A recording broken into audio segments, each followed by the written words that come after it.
So we're cleaning seed oats.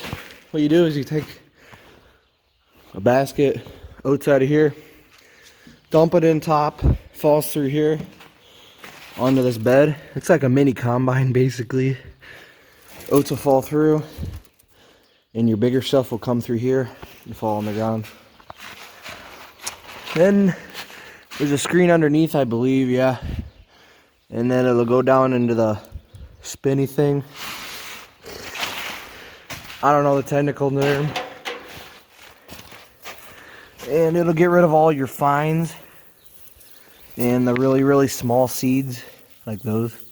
So that's basically it. It's like a mini combine, and it just gets the seed a little cleaner. So not 100% perfect, but pretty good. Put it in the skid loader bucket and then dump it in that wagon. That's about it. Really, really simple.